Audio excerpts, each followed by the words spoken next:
Yeah. Dati-rati, gusto ko laging may kasama. Sa bawat oras, kailangan may karamay. Ngunit puso ko'y paulit-ulit nasasaktan. Kaya ngayon, iba na ang aking pananaw sa buhay. Status ko ngayon, di ako takot mag-isa. Mas takot na ako magtiwala.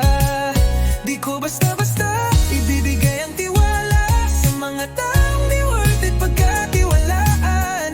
Kaya mas gusto ko na lang mapag-isa. Hindi sa lahat ng oras kailangan may kasama. Masarap din ang sariling mundo'y tahimik. Walang iniisip, walang dapat alalahanin. Puso't isipan ay payapa, walang stress. Status ko ngayon, di ako takot mag-isa. Mas takot na ako magtiwala. Di ko basta-basta ibibigay ang tiwala sa mga taong di worth it pagkatiwalaan. Kaya mas gusto ko na lang mapag-isa.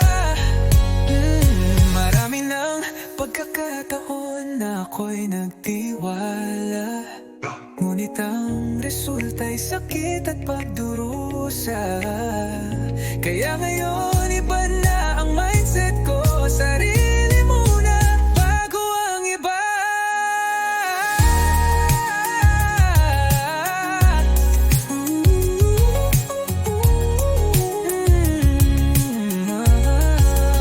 Status ko ngayon, di ako takot mag-isa.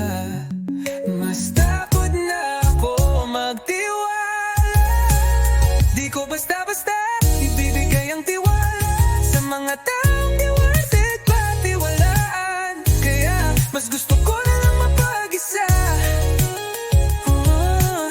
Nandisa man ako ngayon sa buhay. Mas payapang isipan, tahimik ang buhay.